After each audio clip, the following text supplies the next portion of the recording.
안녕하세요. 안녕하세요. 한용환 집사입니다.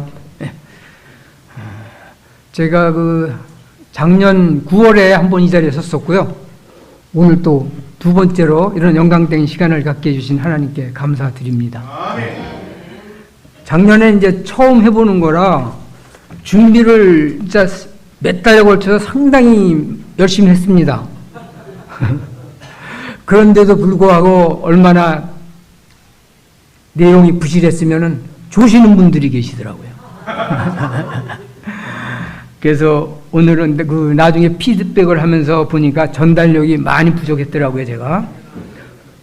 그래서 오늘은 뭐 재미있는 퀴즈도 있고 또 짧지만 동영상도 안 들리? 동영상도 준비해 봤습니다. 퀴즈에는 당연히 상품이 걸려 있습니다. 제가 없는 살림에도 불구하고 거금을 들여서 장만했습니다.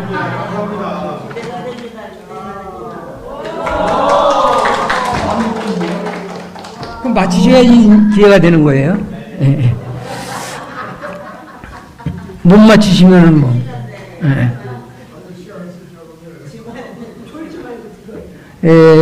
저는 이 시간에 심은 대로 거두리라는 말씀으로 성도님들과 은혜를 나누고자 합니다. 이 말씀은 우리에게 많이 익숙해서 평범하게 들릴 수 있지만 사실 우리 인생에 있어서 매우 중요한 진리를 담고 있다고 생각합니다. 저희들은 모두 우리 인생의 밭을 일구는 농부라고 할 수 있습니다. 매일 매순간 그리고 지금까지 살아온 모든 일들이 바로 우리 인생의 밭에 씨앗을 심고 또 그 열매를 거두는 연속된 과정이었던 것입니다. 한 예를 들자면 남녀가 만나서 결혼이라는 씨앗을 심고 또 거기서 자식이라는 열매를 맺고 또 그 자식이라는 씨앗을 잘 심어서 잘 가꾸어서 스카이 대학에 소위 스카이 대학에 합격하는 그런 좋은 열매를 맺는 것. 물론 스카이 대학이라는 거 이런 것은 하나님의 관점이 아니고 사탄이 지배하는 이 세속적인 관점에서 말씀드리는 겁니다, 제가. 그리고 또 자식이 잘 되면은 소위 스카이 대학을 졸업해서 의사가 된다든지 뭐 고시 합격한다든지 이러면 주변에서 그 집안을 가리켜 뭐라 그러죠? 네? 네? 예. 자식 농사 잘 지었다 그러잖아요. 자식 농사 잘 지었다고. 그리고 이 말씀은 농사의 원리이지만은 우리 삶의 지침과 똑같은 얘기입니다. 그래서 어떤 씨앗을 심고 어떤 열매를 거두는지는 이제 우리 모두가 각자 행하는 바에 따라서 각양각색으로 나타나고 있죠. 먼저 이 심은 대로 거둔다라는 이 진리의 말씀을 우리 선조들은 어떻게 표현했는지 이와 비슷한 뜻을 가진 우리말 속담 몇 가지를 알아보도록 하겠습니다. 뭐가 있을까요? 뿌린 대로 거둔다. 그럼 심는다는 것보다 뿌린다는 말이 조금 역동적이고 또 사실 이제 작물에 따라서 뿌려야 되는 게 있고 심는 것이 있는 걸로 알고 있습니다. 저는 농사에 대해서 잘 모르지만은 뿌린 대로 거둔다. 그 다음에 요거는 어떤 속담이요? 너무 쉽구나. 글자가 써있네요. 콩 심은 데 곤나고 팥 심은 데 팥 남다고. 당연한 말씀이죠. 콩 심은 데 팥 난리 없고 팥 심은 데 콩 난리 없지 않습니까? 자, 그러면은 지금부터 퀴즈를 내겠습니다. 퀴즈가 이렇게 쉬워요. 근데 세 문제를 드릴 건데, 상품도 3개입니다. 세 문제를 드릴 건데, 요거보다는 조금씩 이제 난이도가 높아질 수는 있으나, 그래도 쉽습니다. 우리 차한규 학생도 마실 수가 있어요. 그래서, 이게 이제 쉽다 보니까 순발력이 요구되는데, 이 순발력은 아무래도 젊은 분들한테 유리하잖아요? 그래서 이제 공평성을 기하기 위해서 이 첫 번째 문제는 70세 이상인 분들에게만 기회를 드리겠습니다. 70세 이상. 공정성을 기하기 위해서. 그게 공평하죠? 그죠? 자, 하여튼 신문대로 거두리라라는 이거를 연상을 하시고, 바로 이와 같은 그림, 비슷한 그림이 나옵니다. 바로 손 들어주세요. 70세 이상만 해당됩니다. 쉬워요. 뭐가 현상이 됩니까? 침대에 누워가지고 뭐 하는 거죠? 얼굴에 덕지덕지 뭐가 뭐 묻고 그랬는데, 70세 이상 되시는 분, 쉬운데, 임춘래 집사님 먼저 손 드셨어요. 이 정확한 속담표. 예? 누워서 침 뱉기.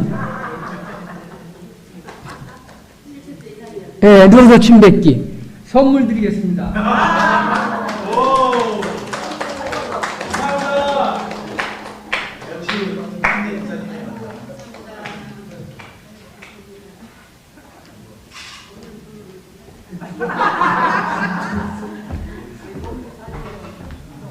근데 임춘래 집사님 70세 넘으신 거 맞죠?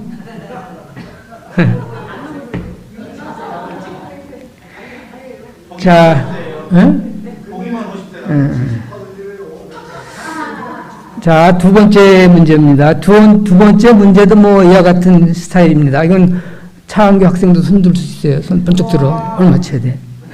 자, 나갑니다. 그림. 뭐 무슨 말을 하는데 표정도 그렇고 좋은 말은 아닌 것 같아요. 말 받는 차은규 학생.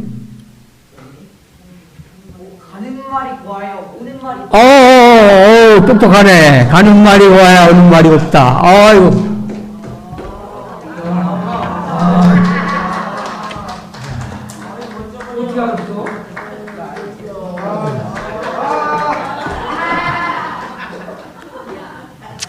예, 당연히 가는 말이 고와야 오는 말이 곱죠. 욕을 하는데 당연히 욕 나가죠. 예. 요거는 요번 마지막 문제인데 목사님하고 사모님도 맞히셔야 됩니다. 예? 오늘 목사님 설교하시는 거 아니니까. 요것도 역시 쉽습니다. 근데 조금 어려울 수도 있어요. 자, 무슨 속담일까요?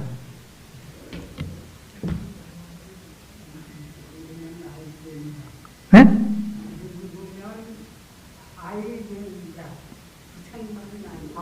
아닙니다. 힌트를 하나 드리겠습니다. 아니, 정확히 손을 들어야 됩니다. 차은규 학생 가족은 안 돼요. 신영문 집사님. 예, 맞습니다. 예, 어린애가 뭘 버리고 있는데, 이 할아버지도 뭘 버리고 있습니다. 예. 문제가 너무 쉬운가 봐요.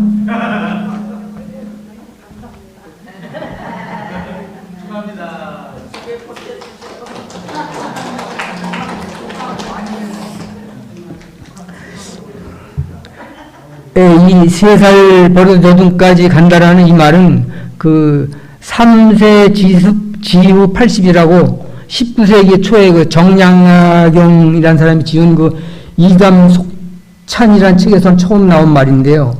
1800년대 초 당시 조선시대 평균 수명이 50대 중반 정도 됐다고 합니다. 50대 중반. 그런데 2023년도 기준 통계청 자료에 의하면 우리나라 사람의 평균 수명은 83.5세예요. 83.5세. 그러니까 그때 나이 80을 지금 나이로 환산하면은 대략 한 110세가 됩니다. 110세. 그러니까 3살 버릇이 80까지만 가고 81살부터 없어지는 게 아니라 110살까지 늘어났어요. 110살까지. 그러니까 우리 결국 3살 때 버릇이 죽을 때까지 간다는 말이 되겠습니다. 자, 우리나라 속담 재밌어요, 말이. 그러면은 이와 비슷하게 그 중국 한자말을 한번 보겠습니다. 첫 번째, 인광보. 모든 일은 원인과 그 결과에 따라 응당 그 보답을 받는다. 다 아시는 말씀입니다. 자업자득. 자기가 저지르는 데 결과를 자기가 받는다. 자승자박. 자기가 한 말과 행동이 스스로 자신을 묶는다. 결자해지. 자기가 저지른 일은 자기가 해결해야 한다. 사필기정. 모든 일은 반드시 바른 길로 돌아간다. 표현은 다르지만 우리말 속담과 의미가 똑같죠. 우리말 속담은 좀 해학적이라고 할까요? 좀 표현이 재밌는데 이 중국 한자는 전부 자기 자신이 책임져야 한다는 그런 징벌적인 표현 같아서 좀 무겁게 느껴집니다.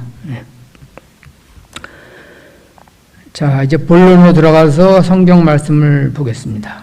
이제 퀴즈도 없으니까 주무셔도 됩니다. 자, 갈라디아서 6장 7절 말씀 같이 한번 읽어보실까요? 시작. 스스로 속이지 말라. 하나님은 업신여김을 받지 아니하시나니 사람이 무엇으로 심든지 그대로 거두리라. 농부가 벼를 심으면 벼가 나고 밀을 심으면 밀이 나는 것은 당연한 일이죠. 근데 벼를 심어놓고 밀을 기대한다든지 또 밀을 심어놓고 벼 수확을 기대하는 사람이 있을까요? 없죠. 근데 어떤 사람이 밀을 심어놓고 벼 나게 해달라고 하나님께 기도하면 벼가 나옵니까? 열심히 기도했는데도 벼가 나지 않는 건 하나님 탓이 아닙니다. 밀을 심어놓고 벼를 달라고 기도한 사람이 잘못된 것이죠. 그건 본인 스스로를 속이는 것이고 하나님을 기만하는 것입니다. 이 하나님은 업신여김을 받지 아니한다는 이 말씀이 그 킹 제임스 훈정령에는 조롱당하지 않으신다라고 번역에 나와 있습니다. 그러니까 자기 자신을 속이고 또 이웃을 속일 수는 있어도 하나님은 절대로 조롱당하시거나 속지 않으시는 분입니다. 우리 인생에도 똑같은 법칙이 있습니다. 우리가 무엇을 어떻게 심느냐에 따라서 인생의 열매가 달라지죠. 심을 때는 대충 심어놓고 나중에 거둘 때 가서 후회하는 경우가 많이 있습니다. 작물을 심어놓고 그냥 놔두면 어떻게 됩니까? 잡초가 막 무성하게 자라죠. 이런 잡초는 뭐 심지도 않고 가꾸지도 않았는데 무성하게 참 잘도 자랍니다. 마찬가지로 우리들의 마음도 그대로 방치하면 교만함, 미움, 불신 등 그 사탄의 마음이 자연스럽게 자리를 잡게 됩니다. 그래서 선한 씨앗은 정성껏 심고 가꾸고 지켜서 좋은 열매를 맺듯이 우리 마음도 사탄이 들어올 수 없도록 항상 갈고 닦아야 하겠습니다. 이 말씀은 농사의 원리에 비해서 우리의 말과 행동, 즉 심는 것에 따라서 반드시 그에 상응하는 결과를 거둔다는 삶의 진리를 가르치고 있습니다. 자, 그러면 우리는 어떤 씨앗을 심어야 할까요? 말이 씨가 된다는 말이 있죠. 교회나 가정이나 직장 생활을 함에 있어서 우리가 하는 말은 씨앗과 같습니다. 칭찬하고 격려하고 축복하는 말은 신뢰와 사랑의 달콤한 열매를 맺지만은 불평하고 비난하고 책망하는 말은 불신과 미움과 상처에 쓴 열매를 맺게 됩니다. 아까 우리말 속담에 가는 말이 고와야 오는 말이 곱다라는 속담이 있었죠.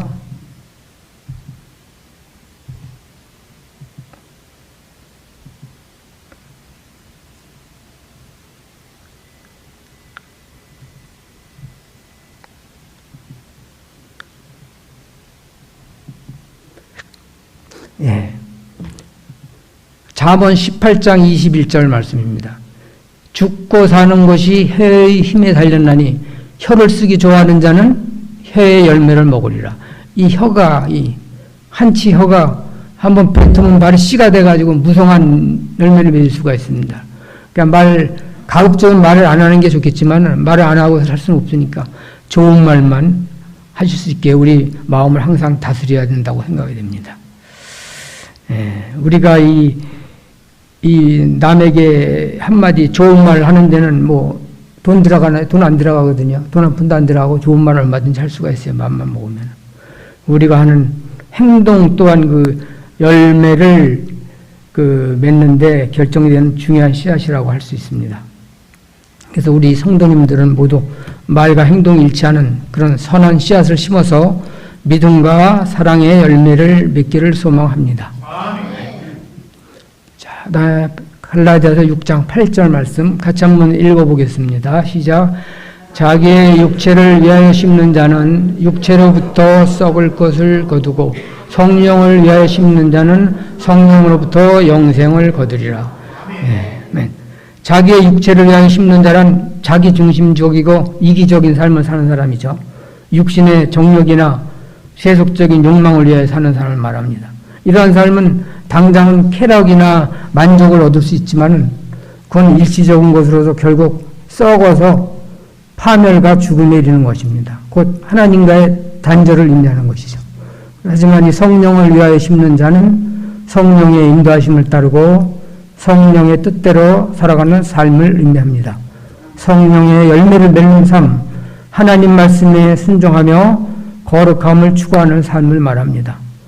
이러한 삶은 당장은 힘들고 희생과 인내가 필요해 보이으나 궁극적으로는 영생의 삶을 살게 됩니다.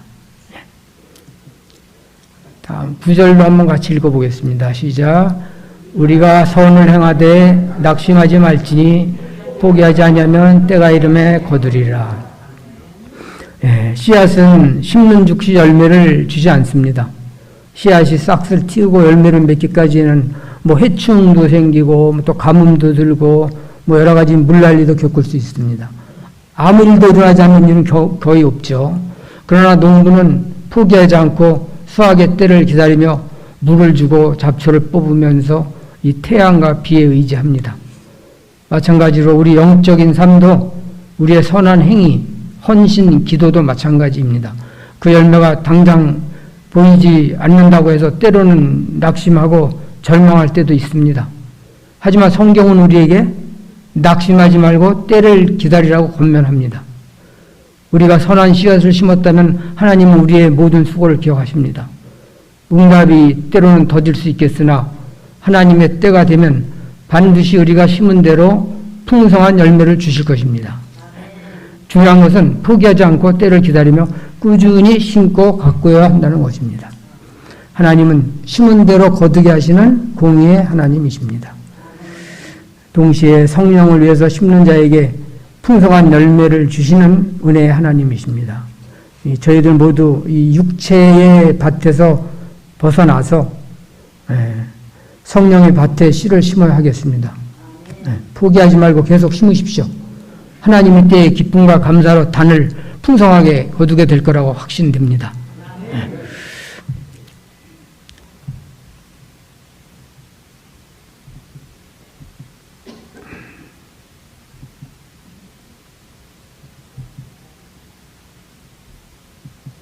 자, 이 사진은 군인이 어딘가를 향하여 총을 겨누고 있는 모습입니다. 이거 보신 적 있으시죠? 없으신가요? 이 총이라는 것은 아시다시피 사용하는 사람이 누군가에 따라서 그 쓰임새가 다 다릅니다. 이 사격 선수는 관역판을 향하여 총을 쏘고 사냥꾼은 짐승을 향해서 총을 쏩니다. 그런데 군인의 총은 누굴 쏴야 됩니까, 이게? 적군. 즉, 사람을 향해서 총을 쏴야 됩니다. 살인하는 거잖아요. 그 사람을 죽여야 내가 살아남을 수 있으니까. 이 사진은 2003년도에 미국이 이라크를 침공했을 때 미국에서 그 전쟁을 반대하는 그 내용의 반전 포스터입니다. 이 전쟁으로 미국이 악의 축이라고 하는 이라크 정권 사담 후세인을 붕괴하는 데는 성공했지만은 명분 없는 무리한 전쟁이었다고 국제사회에 많은 비난을 받았죠. 어찌됐건 이 포스터 하나로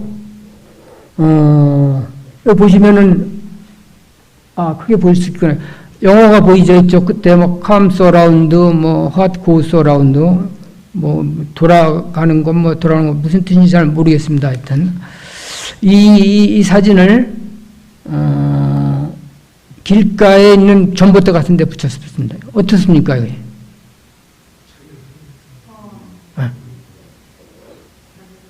자기를 뒤통수를 향하게 됐어요. 적군을 죽이려고 쐈는데 전봇대 붙이니까 심은 대로 뿌린 대로 거두는 거입니다. 방아쇠를 당기는 순간 적군이 죽는 게 아니라 본인이 죽게 됐습니다. 이게. 이 문장도 삥 돌아서 한 문장으로 연결됐죠. 제가 영어 발음이 시원찮아가지고 읽기도 좀 거북스럽긴 한데 그래도 한번 읽겠습니다. 이 what goes around comes around.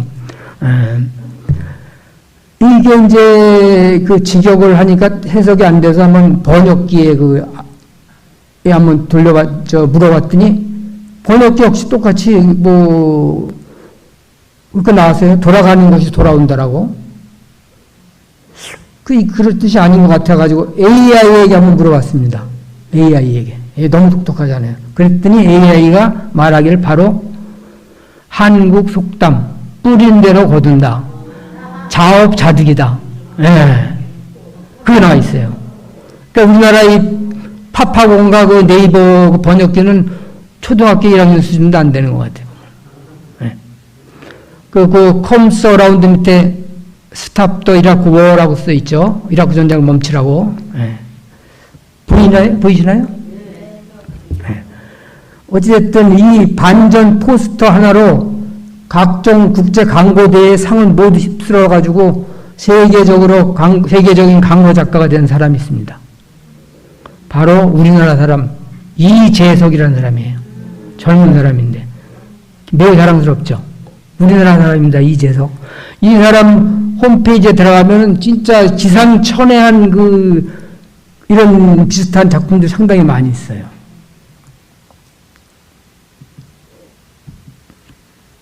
같이 한번 보시면은 똑같은 그림입니다. 뚱 둘렀을 뿐인데 뿌린 대로 거둡니다. 그래서 이 갈라디아서 6장 7절에서 9절 말씀은 어떤 씨를 심을 것인가에 대한 기원이었다면은 이번에는 씨만 좋으면 뭐합니까? 땅이 좋아야지. 그래서 어떤 땅에 씨를 심어야 할 것인지를 한번 알아보도록 하겠습니다. 아무리 좋은 씨앗이라도 맨 땅에다 심으면 열매를 맺을 수 없죠. 씨도 중요하지만 씨를 받는 땅도 좋아야 많은 열매를 수확할 수 있습니다. 다 잘 아시는 성경 구절입니다. 마태복음 13장 3절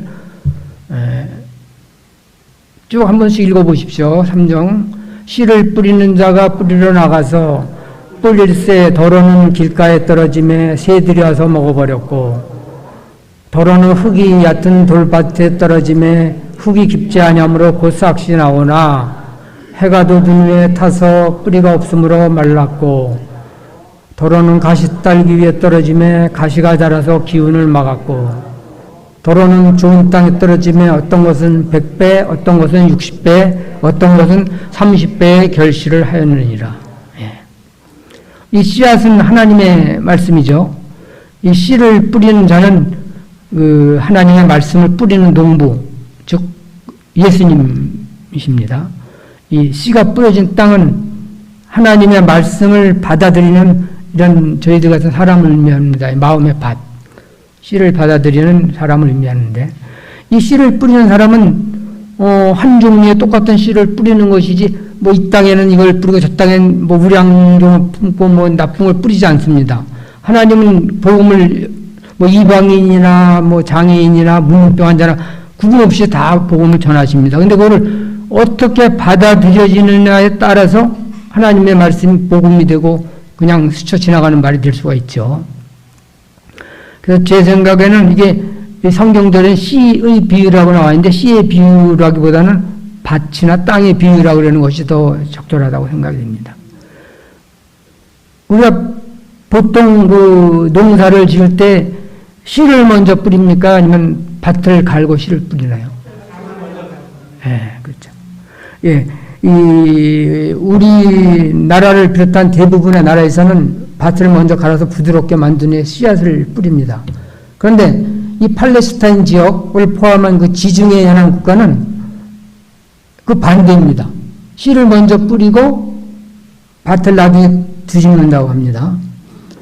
그 이유는 팔레스타인 기후가 너무 건조하고 척박해서 토양이 딱딱해서 수분 함량이 적기 때문에 이런 환경에서는 먼저 밭을 갈아놓고 흙을 뒤집어 놓은 다음에 씨앗을 뿌리면 뿌리는 사이에 조금 있던 수분마저도 증발해버려서 씨가 자랄 수 없게 된답니다. 흙 속에 남아있는 소량의 수분조차도 쉽게 증발해버리기 때문에 그래서 먼저 씨앗을 뿌리고 밭을 갈면 땅을 깊게 파지 않고 표면에 딱딱한 흙만 살짝 뒤집어서 씨앗을 덮어주는 효과도 낼 수 있고, 또 흙 깊숙이 묻어서 새나 다른 동물들이 파먹지 못하게 한다고 되어 있습니다. 그쪽 지역 특성에 맞게 아주 최적화되어 있는 그런 농사법이라고 할 수 있죠. 그래서 저도 농사는 모르지만 밭을 먼저 잘 가로놓고 씨를 뿌려야 돼. 여기는 또 이렇게 해야 이게 더 잘 자란다고 되어 있네요. 세상은 여러 가지죠.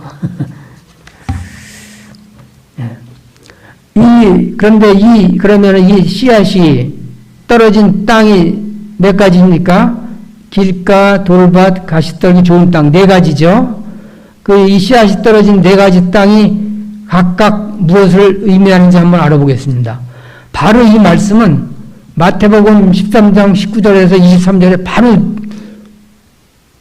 예수님이 해석을 주셨어요. 바로 전장에서 문제를 주시고 바로 해석을 주셨습니다. 첫 번째 어디에 떨어졌죠? 예, 길가. 길가는 하나님의 말씀을 받아들이지 못하는 자라고 되어 있습니다. 길가는. 우리 교회 주석을 한번 찾아봤더니 이런 말씀이 해석이 되어 있어요. 길가는 표면이 주석에 있는 말 그대로 옮겨드리는 겁니다. 길가는 표면이 단단하기 때문에 씨앗은 드러난 채로 놓여 있으며 싹 씻을 수 없다.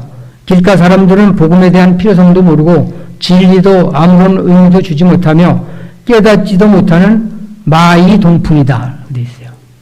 이런 길가의 마음을 갖고 있는 사람은 마이 동풍입니다. 뭔 들을 필요도 없고 듣지도 않고 의미도 모르고.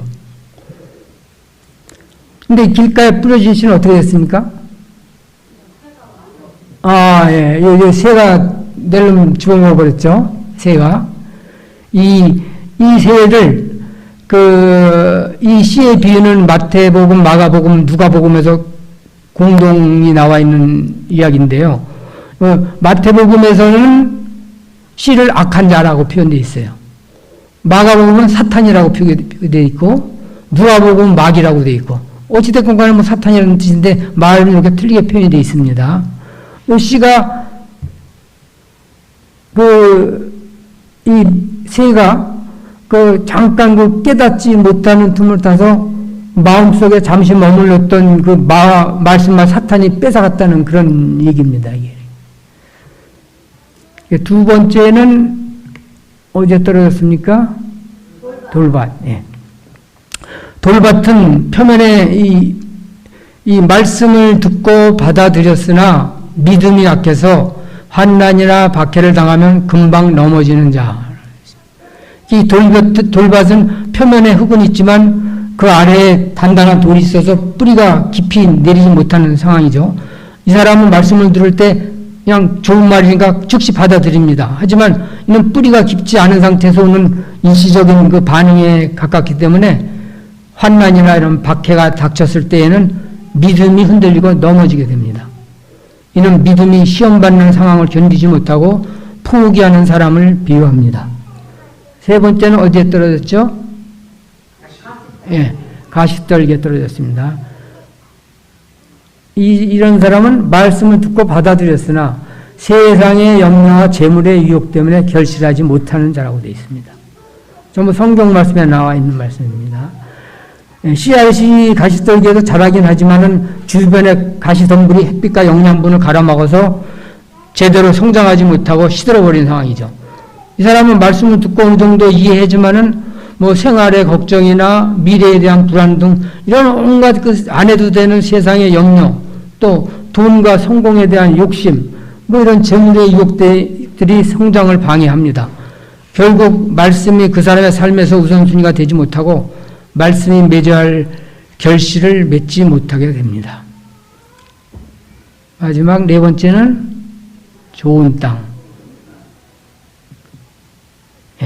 말씀을 듣고 잘 깨달아서 그대로 실천해서 풍성한 열매를 맺는 자. 좋은 땅은 뿌리를 완전히 내리게 합니다. 곧 말씀을 온전히 받아들이고 결실을 맺는 사람, 말씀의 의미를 깊이 이해하고 그 말씀을 삶에 적용하려는 사람입니다. 그 결과 풍성한 열매를 맺는데 그 열매의 양은 어떤 사람은 30배, 어떤 사람은 60배, 어떤 사람은 100배. 그러니까 이렇게 좋은 땅이라 할지라도 받아들이는 어떤 믿음이나 순종과 그런 행위에 따라서 30배, 60배, 100배로 달라질 수 있음을 나타냅니다. 이 구절들은 그 예수님께서 복음이 선포될 때 사람들의 다양한 반응을 예언적으로 보여주신 것입니다. 씨앗은 동일한 하나님 말씀이지만 그 말씀이 뿌려지는 마음밭의 상태에 따라서 결과는 분명하게 달라집니다. 예수님은 이 비유를 통해서 우리에게 우리 자신들의 마음 상태를 점검하고 말씀을 잘 듣고 깨달아서 풍성한 열매를 맺는 좋은 땅이 되기를 촉구하고 계십니다. 저희들은 과연 이 네 가지 땅에서 어떤 마음밭에 속할까요? 네, 성도님들 당연히 모두 좋은 땅이길 소망합니다. 그러므로 쉼없이 아까 그냥 놔두면 잡초가 막 자라니까 쉼없이 계속 마음을 갈고 닦아서 30배도 아니고 60배도 아니고 100배의 풍성한 열매를 맺은 알찬 곡식단이 돼서 하나님의 곳간에 보관될 수 있기를 소망합니다. 네. 자, 그러면은 동영상 짧은 거 1분 30초짜리 하나 보시겠습니다. 화질이 좀 안 좋아요. 휴대폰 그 작품이라.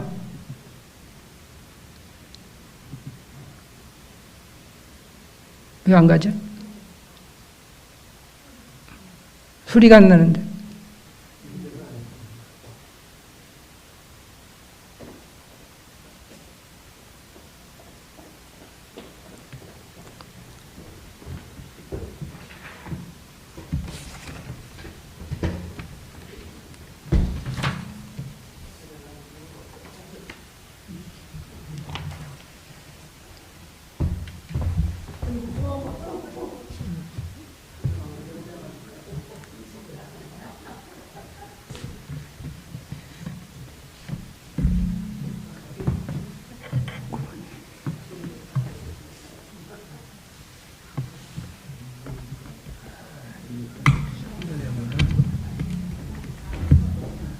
그래도 안 나는데?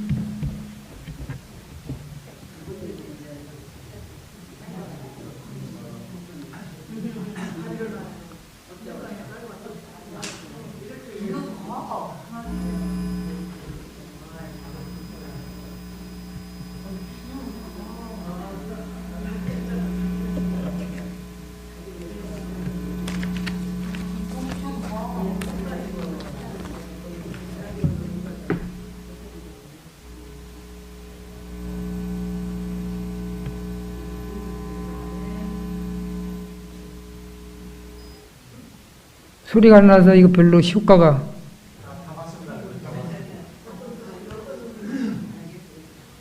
계속 안 나오나요?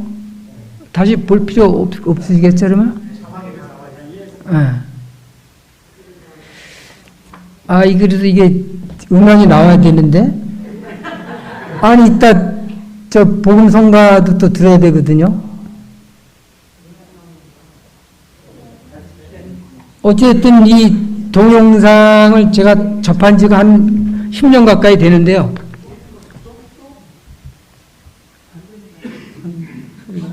다 테스트 해봤는데 다 나왔는데.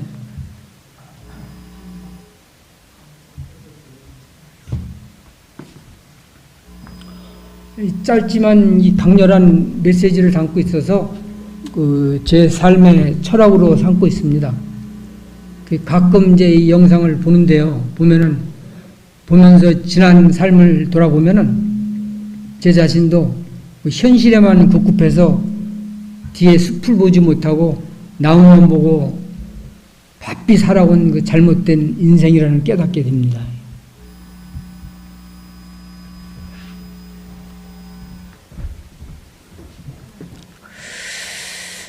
그럼 내용은 아셨죠? 어찌됐든 뭐 내용은. 자, 고린도전서 10장 13절 같이 한번 읽어보겠습니다. 사람이 감당할 시험 밖에는 너희가 당한 것이 없나니 오직 하나님은 미쁘사 너희가 감당하지 못할 시험 당함을 허락하지 아니하시고 시험 당할 즈음에 또한 피할 길을 내사 너희로 능히 감당하게 하시니라. 예. 저희가 하나님 항상 우리가 아무리 어려워도 피할 길을 주신다고 되어 있습니다. 그런데 일시적인 무거운 그거 시련을 참지 못해가지고 하늘나라로 건너가는 다리를 스스로 잘라버리는 그런 어리석은 걸 보면은 안 되겠죠. 무거워도 지고 가야 됩니다. 하나님이 다 해주시니까. 예. 마태복음 16장 24절 같이 읽어보시겠습니다. 누구든지 나를 따라오려거든 자기를 부인하고 자기 십자가를 지고 나를 따를 것이니라. 예.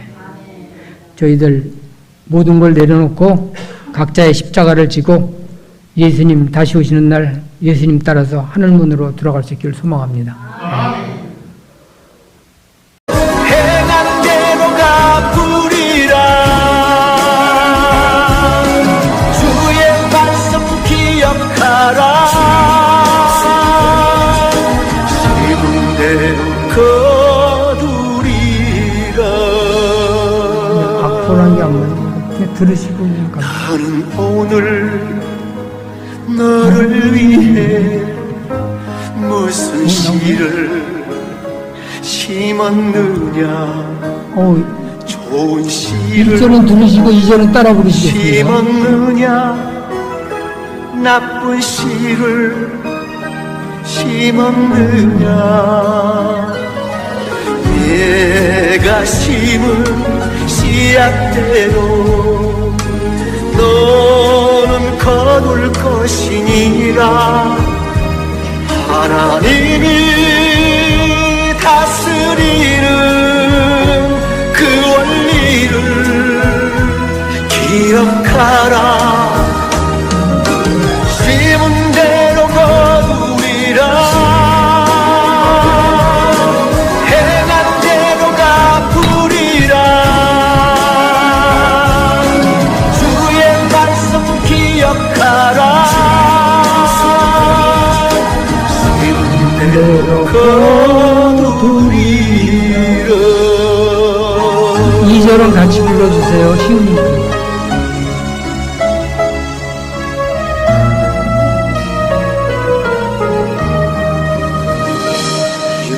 내 씨를 심었으면 썩을 것을 거두겠고 영의 씨를 심었으면 영의 것을 거두리니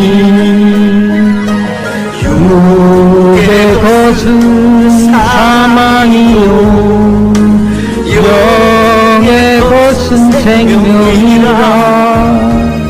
하나님이 다스리는 그 원리를 기억하라.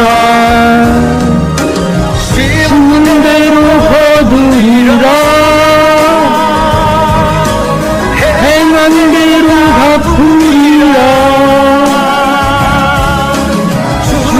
말씀 기억하라. 심은 대로 거두리라. 심은 대로 거두리라. 행한 대로 거두리라. 주의 말씀 기억하라. 심은 대로 거두리라.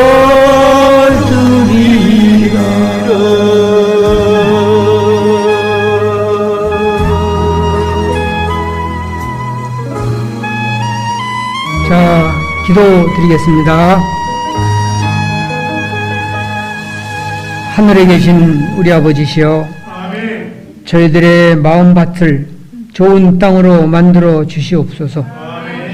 그리하여 이 좋은 땅에 저희들이 무엇을 심고 있는지 돌아보게 해 주시옵고 육체가 아니라 성령을 따라 심게 해 주시옵소서. 또한 열매가 빨리 열리지 않는다고 해서 낙심하지 말고 주님의 때를 기다리게 해 주시옵소서. 오로지 믿음과 순종으로 아버지의 말씀 위에 굳게 서기를 원하옵나이다. 주님 앞에서 기쁨의 단을 30배, 60배, 100배 거두게 해 주시옵소서. 저희들이 힘인 대로 거둔다는 진리를 평생 기억하며 성령 하나님의 인도하심에 따라 선한 씨앗을 좋은 땅에 심어 풍성한 영생의 열매를 거두는 복된 삶이 되게 해 주시옵소서. 모든 영광을 주님께만 드리오며 사랑과 자비가 많으신 예수님의 이름으로 기도드리옵나이다. 아멘.